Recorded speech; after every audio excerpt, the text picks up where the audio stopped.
Welcome to Legacy IAS Academy. In this video, we will be discussing a current affair topic presented to you by a faculty, Sushma KP. So, what is the topic that we will be discussing today? How does newly commissioned INS Nistar will help save lives in the deep sea? This is the topic of our discussion in today's video. In this video, we will be discussing as to why is it in news, what is INS Nistar, what are some of the special features about it. We will also see what is the strategic importance of owning something like INS Nistar. And also we will be discussing as to is this provision there with other member countries or is it only exclusively there with India? Understanding? At the same point of time, we will also be discussing your human assistance and disaster relief alongside your maritime safety, and we will also be speaking on your soft power gain through this. All right. See, now I told you a topic, I told you what we will be referring or what topics we will be covering in the topic. But how exactly is it relevant for your UPSC preparation? Or in which papers, under what subheadings of the syllabus is this going to be important? See, for a topic like this, you can look at it from two perspectives. One is from your GS paper 3 and another is from your GS paper 2. How is it important from your GS paper 3? In your internal security and defense technology. See, prelims pay you have seen multiple times they have asked questions with regarding to your defense procurements, right? So under that, this is important both from your prelims perspective as well as mains perspective. You will be here thinking of it in the aspects, like I told you, right, in syllabus, which aspects of UPSC: indigenization of defense production, modernization of armed forces, technology in disaster management, humanitarian assistance and disaster relief. Okay, these are the ambits that we cover from this topic from your GS paper 3 perspective. The same if you're going to see from your GS paper 2 perspective from your international relations, we will be seeing India as a net security provider in your Indian Ocean region. We will also be seeing the soft power and strategic partnerships that India is set out to gain through this. Understanding? So let's get into the video. But before we get into the video, we have a small announcement from Legacy IAS Academy. If you are someone who wants to kickstart your UPSC civil service examination journey, look no further. You have found the right one-stop solution with Legacy IAS. One of the features of your Legacy IAS mainly is its strict adherence to 40 member per batch limit, so as to you will get individualized attention, you will have personal mentoring, you can talk and interact with your expert faculties. At the same point of time, you will be given prelims mock test series, daily mints, answer writing, mock interviews. Now all you have to do is call the number given below, or you can go check out our Legacy IAS website. You can even join a demo session either on the online or offline. You can schedule a demo session anytime. Another important aspect of your Legacy IAS Academy that we specifically have offered is we have courses from both your weekday as well as weekend courses for your working professionals, students. So we are trying to provide for your needs. Understanding? Now, let's get back to the video. What is this INS Nistar? INS here stands for Indian Numbering System. Usually it is used for naming of its ship. INS Nistar was commissioned in July 2024 at Vishakhapatnam. Okay. Now this slide, whatever I'm going to be speaking, largely you can get a backdrop of your INS Nistar. And because this is the first time of this which will be coming into the current affairs on a larger basis, okay, it will be useful for your prelims from facts point. It is built by Hindustan Shipyard Limited. So the other one is INS Nipun. So we have diving vessels. Understanding? INS Nipun and INS Nipstar. Now understand a small story that I'll tell you. See this INS Nistar or INS Nipun, initially, earlier we had commissioned it or taken it from your Soviet Union. Then what happened? It was commissioned, it was used, and after some time, right, couple years later, we had, okay, a very important change in our political climate, in the way we set out our economy.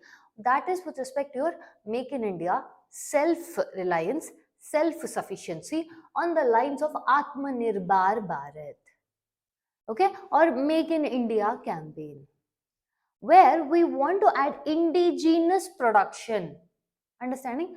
Now, one thing that's very special about your INS Nistar or INS Nipun is we started adding components. Whatever we took from Soviet Union, we didn't use the same thing. Now it is almost replaced with 80% of indigenous products. Understanding? So this is a big boost.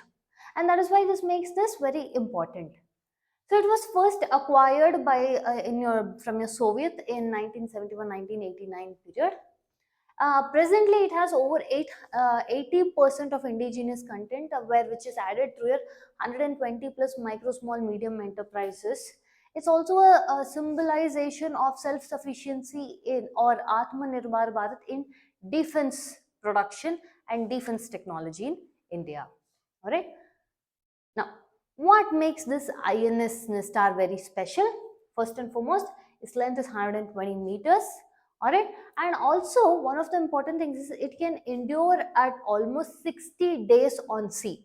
And because it is fast, okay, it is fast, rapidly you can send it to any place immediately.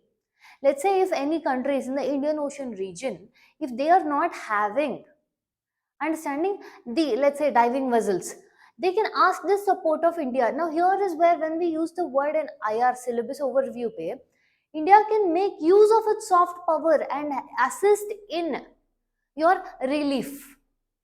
Understanding? Yeah, now humanitarian assistance has to be given. We can deploy this very fast, and we don't have to be dependent on other countries, because earlier we used to be taking on commercial leases.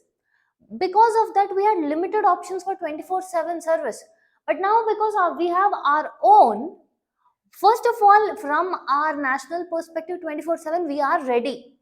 One on the east coast, one on the west coast. We said we have two diving vessels, right? And this will act as a mothership, right?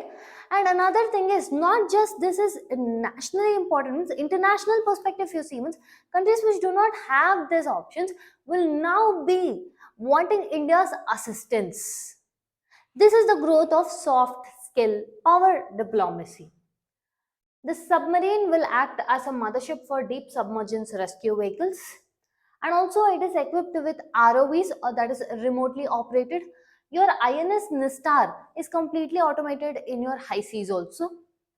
It has side scan sonars, air saturation diving systems. It can carry 15-ton subsea cranes. It also has inbuilt hospitals, ICUs, and also your OT, operation theaters. And it also has a helicopter support deck. Alright. So what are the strategic importance of having two diving vessels? Like I told you, India, west coast, east coast, both side. In the east coast we have Nipun, west coast we have, in the east coast we have Nistar, and in the west coast we have Nipun. Understanding? Nistar is in your Vishakhapatnam, stationed in Vishakhapatnam. Nipun is stationed in Mumbai. Understanding? Because of its high transit speed, we can have rapid emergency deployment either for India or for neighboring member countries. This also boosts India's submarine readiness project and also boost in indigenous technology. At the same point of time, technological updations, understanding. This dynamic positions will help very much in deep sea operations for India. Now, how many other countries own this kind of technology? Only 12 other countries own this kind of technology, and India has joined this elite club. Understanding? Earlier we used to take DSRVs from UK, from James Fisher and Sons, which were integrated in 2018 and 19. And we used to earlier depend on commercially leased vehicles, but right now, because we have our own, we do not have to rely on any commercially leased. So which means 24/7 we are present and we are ready for deployment. Okay. How will it affect humanitarian assistance and disaster relief? Again, this would be a major boost in trying to solve this, because we ourselves were dependent on other countries. So our option for 24/7, because the disaster, whatever it happens, it is not going to be known, right? Despite how much ever mitigation you want to do, you have to be prepared. So this is a preparedness strategy that will keep us more safe and secure. Understanding. And this also increases our maritime safety, especially now with the growing political geopolitical climate. The option of relying on other countries has become a very limited option for the country's sovereignty that comes from any part of your armed forces, military, with respect to your naval forces, air forces. Understanding. This is a visualization that we can get from present geopolitical climate. So based on this, our diving vessels becoming operational is a very good front on us realizing your self-sufficiency, as well as boost our international power. Understanding? With this, we've come to the end of the video. If you like our content, subscribe to our channel, hit the like button, share it along with your friends. Thank you.